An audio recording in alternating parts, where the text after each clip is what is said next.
Hello and welcome back to episode 4 of the new era with Arsenal on the FM19 beta save.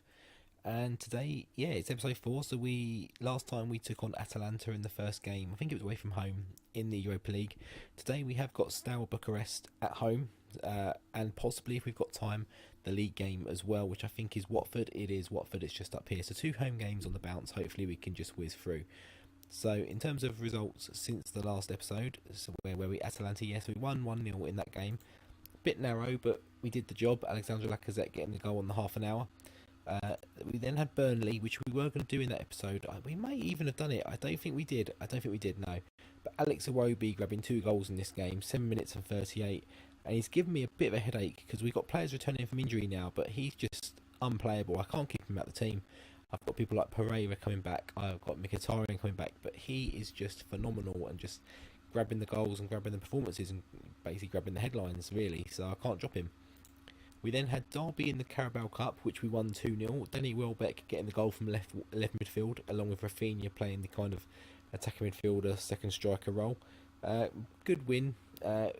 Completely rotated squads. Pretty. I mean, still some good players in there. Aubameyang still played, Rafinha played, Xhaka, Torreira, Mkhitaryan, but not the first 11 at the moment as it stands generally. So a good 2-0 win away from home. And we did get the draw. We're at home to Stoke in the next round, so a tough 4th round draw there, but hopefully we can progress still. We'll have a quick look how they do in Stoke. Second in the Championship. Obviously we'll look at them a bit closer when we get to that game if we need to, if I do show that game. We then had, who do we have? West Ham in the league. A good emphatic 4-1 win in this game. We got a lead through Aaron Ramsey. We then had an own goal to give us a 2-0 lead before they pulled one back through Yarmolenko. But then a goal from Alex Iwobi and a late one from Maitland-Niles, which the finish was good and the run was good, but the ball through, I think it was from Ozil in fact, was absolutely insane. Have a quick look at it. There is a way and I can't remember how to do it. I'm not going to waste time doing it because I just want to whiz through this episode really and try and cut down the length of them a little bit and try and squeeze the 2 games in. I haven't seen any comments yet as to whether you prefer the 1 game or the 2 game. I mean, I've only had 1 more episode come out probably since I asked that, so yeah, whereas I've recorded maybe 1 or 2 more. But yeah, we're going to jump into the game now against Steaua Bucharest. We are at home, so I fancy our chances a bit more in this game. So I'll select the team now, and then we'll cut back as we are seeing the lineups. So here are the lineups for both teams. I have had a little bit of a change. I think I was playing a full rotation in this game, thinking that it'd be enough, but I've decided to drop a few more first teamers in. So we have got Ozil back in, Lacazette back in.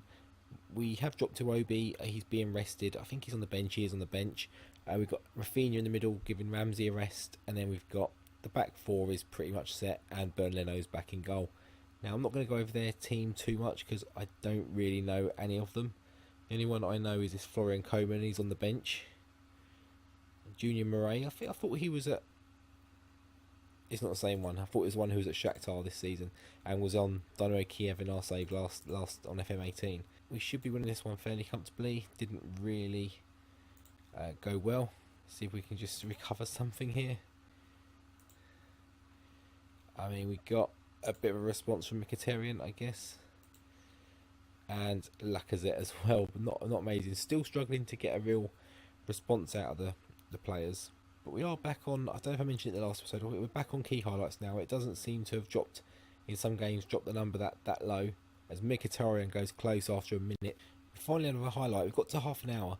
In the meantime, Atalanta have taken a 2-goal lead against Osijek. A double from Duban Zapata I've seen, 17 and 20 minutes I think it was. But literally nothing has really happened in this game, but we have a highlight finally, and it's knocking around quite nicely around the edge of the box. If we can get a good ball in, Ozil headers it in, not something you see from him very often, but we are dominating the match. 11 shots to 6 on target against their 1. So we're very comfortable, not in trouble, but we're just struggling to break down a resilient defence. But we finally got there. Ozil just given acres of space and buries a header in the far corner. Again, not something you expect from Mesut Ozil, but he delivers. And that's half time, and I just noticed it, not so much on recording or anything because I haven't listened back yet, but my laptop's running quite loud tonight, so I do apologise if you can hear it. I've had a few things running on it tonight, done a bit of editing, done a bit of Photoshop, stuff like that, and I've been trying to empty some stuff off my phone, and now my iPhone just won't connect to it at all. I don't know what's going on. So I've been trying to do that. So I've been trying all sorts of things, and it's just running a bit slow, running a bit loud. But the game seems to be running quite nicely. We see a highlight finally from Steaua Bucharest. They have had double their shots, but we win it back, and Ozil charges forward, finds Mkhitaryan, gets to the byline, not quite the byline, but Lacazette's there to deliver a nice. It looks like another header. We're not playing like the old Arsenal of old, winning headers and that sort of stuff instead of trying to walk it in. We're getting, a bit more physical, winning some aerial battles, aerial duels, and I assume that's a header. Yeah, it is a header rather than a volley. So that's 2 headers in this game, Lacazette and Ozil. 2-0 in 46 minutes, and we're showing the highlight again. We don't need to see that. We've got a corner here, whipped in, back to Mkhitaryan, back out to Rafinha, headed back to him, finds Pereira, El Neni, Mustafi. Can he find Bellerin on the right hand side? He does. Just drives into the box, good ball in, and it's a penalty. Now, just before we take it, we saw that Mkhitaryan picked up a bit of a knock, so we're going to take him off as a precaution. We're going to bring on Alex Iwobi, I think. We'll switch him and Pereira. And it's not letting me change the penalty taker by the looks of it. So it's going to be El Neni, of all people. And he buries it 3-0. This game is done and dusted. Dead and buried. We should be taking the 3 points away from here at this stage now. Goes under the keeper, under the channel tunnel. Is that a thing? Question for you out there. Was that a thing? Obviously, you put it through someone's leg, that's a nutmeg. But we had this thing growing up in like amongst the group of friends and all that played. If you put it under the keeper's arms as he was diving, it was under the channel tunnel. Is that a thing, or was that just something that someone in our park and playground made up? Let me know. Or do you have something different you'd call it even? As they go close on the hour, they force a corner. Hopefully we can defend this well and keep the clean sheet, keep the confidence going in that respect. We need to get out and close that down, really. They're still knocking it around the edge of the box quite nicely, but there's not a lot of space. We are forcing them out, and that is the end of the highlight. Rafinha's picked up an injury. Of course he has. So we're going to drop Mesut Ozil back. Lacazette through the middle. And he's going to play as an advanced forward on attack. So we are down to 10 men for the last 10 minutes, but we should still have enough about us to see this out. As Iwobi picks up the ball here, and every time he gets the ball recently, it seems like he does something and has an end result, but he finds a few passes in the middle. It's out to Torreira, back into Ozil. Iwobi, he finds Monreal with a good pass, and back post Pereira. Some lovely football there from Arsenal, 4-0. And asserting our position as the dominant team in this group. We've obviously beaten Atalanta, who I assume is still beating Osijek. And we now beaten Steaua Bucharest. We come up, I assume the next 2 games are both against Osijek, so you'd like to think 6 points there. That, coupled with the 6 we have, should pretty much see us through. They do get one back, 91 minutes. It comes from a free kick on the edge of our box, on the wing side of the box, I guess, and he just whips it in. It drops down, and he finds the back of the net. We can't keep our clean sheet, unfortunately, but we do keep our winning run going. It's another attack from them. Don't go 4-2. They don't deserve 4-2. This should just be the one to see out the game. There we go, 4-1. I'd rather have kept the clean sheet, obviously, but the win is the most important thing. 12 shots out of 24 on target, so we're getting the shots away. We didn't dominate possession in that game, which is interesting, because that's something we have been doing of late, but a 4-1 win doesn't matter too much. We'll let the assistant do that one, because that looks like a decent response. Not one that's going to get red markings anyway. So Rafinha's out again, 4 to 7 weeks. So I don't know if it is a bug thing, or if it's everyone getting used to the training thing. I'm seeing a lot of people complaining about the number of injuries they're receiving in this game. And I'll be honest, I put it down to just being the manager of Arsenal, who obviously tend to get a lot of injuries. But it seems to be not the case. It seems to be a generic thing. Let me know if in your game, if you've experienced it. Are you getting a lot of injuries cropping up and popping up in your team? Like the same players or lots of niggly ones? I'm finding a lot of niggly ones, but then every now and then sort of biggie. That's 4 to 7 weeks. That's quite a big one, and it tends to be a lot of the similar sort of players as well. So yeah, but we'll play through to the next game, and I think we are going to bring the Watford game in 3 days. So bear with me once. So we are back for the Watford game. As you can see, we are 4th in the league. They are 8th, and yeah, one good win for them sort of brings them back into our range, and it's very tight at the top. We're 4 points off top, but we're also only a couple of points off, sort of down to 7th, 6th, 7th, that sort of area. And Tottenham do play today. Man United play today. In fact, a lot of the teams around us are playing today. So a big win, a big result needed. Obviously, Rafinha's out. Mkhitaryan's doubtful, so he's being dropped. And Xhaka is still recovering as well. Pereira is obviously playing against his old club, Watford.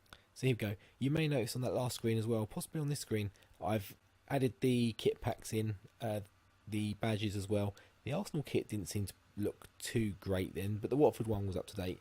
But they're going for 4-4-2 defensive. Deeney and Penaranda up front. Tremolina, so left back playing at left midfield. Will Hughes, good player. Capoue, I think got the goal at the weekend. I recall. Did I see that? I can't remember who it was they were playing. And then Holobas isn't playing. Is he on the bench? He's not on the bench. I don't know if he's injured, but Andre Gray's on the bench as well. But we're going with a fairly familiar lineup. So Pereira's on the right, Roby's on the left, Ramsey and Oneni in the middle, Ozil behind Lacazette, and the back four is the back four that we pretty much stuck with most of the season. The bench is pretty much what we can do as well. We are going to go cautious. No, I was thinking maybe that might be the one to get them green, but still can't. I don't know what I pressed in. I was trying to press something else, and we got a random button press on the press conference. Hopefully, it was nothing too negative. As Iwobi comes forward here, Pereira, El Neni. I mean, for a kick-off highlight, it's lasting longer than I expected, and there we go. We do get one here on 12 minutes here. Ozil out to El Neni. Drops it into Ozil, Iwobi, Pereira. Oh, I thought he was going to have a good chance to get a shot away against Soul Club then, but he finds Lacazette. Is it another header? But Lacazette buries it. Great vision by Pereira against his old club just to create something. He had a chance to shoot, but he just got put aside. Or whatever it was happened, I'm not too sure. Good play here. He just sort of skips around the challenge. Finds Lacazette and he just, buries a header bottom corner. Very nice. I had a bit of a dilemma with Lacazette because Aubameyang was one of the top trainers this week, but he's been a bit poor in the games. So we'll maybe give him a run out in the cups. And maybe a sub appearance here today. And as they have a goal kick, Troy Deeney did just pick up a heavy knock then. He seems to be recovering on his way back up. But if he was to go off, it would be a big blow for them. Obviously, one of their players with cojones. And it's a long ball over the top for Penaranda. And it's a good save by Leno, but we're shocking that we've let that in behind us so easily. It's their first shot on goal. To have conceded that would have been disastrous. So we clear again and look at the space that Ozil has. And it stops that. And again, it's a throw-in. And then back to Bellerin. Not the best cross, it gets intercepted, but he had an easy ball, but Klasinac rescues that somehow. Bellerin, can he find a good cross here? He does, and it's Iwobi again, the man who's given me an issue. I mean, he's not giving me too much of an issue because Mkhitaryan and Pereira are picking up knocks left, right and centre, so he's having to play, but when he does play, he's delivering, so I don't even need to worry about the fitness of the other two or playing those two. He's just doing the job. It's another header. We're turning into a bit of an aerial team. Not something that was part of the plan, but I'll take it. And at half time, 2-0. Couldn't ask for much more, really. I suppose we could ask for a 4-0. We'll go with the assistant. He's got them a few more bits of green there. He's doing a better job at that than me, generally. Won't make any changes just yet as Pereira intercepts, but it's a kick-off highlight again. Ozil's picked up a knock as well, so that's a bit worrying. So we have to... not even going to risk him. Who can we bring on there? I think we go Aubameyang and we just go 2 up front. We're going to go with advance forward. And both as advance forwards maybe. Give that a go, see what happens. Something I've been waiting to see Unai Emery do this season is play the two of them like proper through the middle together, not one of them out wide or one on the bench. And that should be that, as Cleverley, the injured Cleverley, has a free kick in. Easily claimed by Leno, and that should, about 10 seconds left of the allotted time, including the added time. As Klasinac just runs it down the wing. Got some tired players out there now, feeling the effects of the game in the week. And that is that. 2-0 win. Let's see what that does to the league now. We'll let the assistant, yeah, they're happy with that. So Ozil's going to be out for 5 to 7 days. Not great, but not as bad as it could have been. But we're talking about another couple of injuries now. El Neni again for another 3 days. Schedule. Who have we got coming up? So we've got Palace in the Premier League, who are 17th. So yeah, maybe a bit of a rotation in that game. But we're up to 3rd. Man United behind us have got a game in hand, so they play this afternoon. And they're playing Chelsea. So a tough game there. One of those can... draw will be perfect, I think, or if anything, a Chelsea win. But you're up to 3rd, a point behind City, so we're keeping up pace, doing very well. And where does that leave us in terms of coming back for an episode? So we're going to play. I don't think we'll play any of these games. We'll come back, I think, for certainly the Chelsea game. I might try and tack on the Everton game as well, so we'll do an Everton and Chelsea double. So if you enjoyed this episode, please do drop a like. While you're there, if you're new to the channel, please drop a sub. I'm seeing them increasing quite nicely, and at a bigger rate than they ever have done throughout the life cycle on my channel, so it's very positive, and FM19 is looking like it could hopefully be a very good fruitful year for me, or fruitful game for me. So yeah, if you could add to that, that'd be amazing. Keep up with all the content that I'm bringing out, experiments, different videos come out this week. I've got a few more planned, so that'll be in the pipeline, so keep an eye out for that. And yeah, until next time for the Chelsea game, I'll see you later. Take care.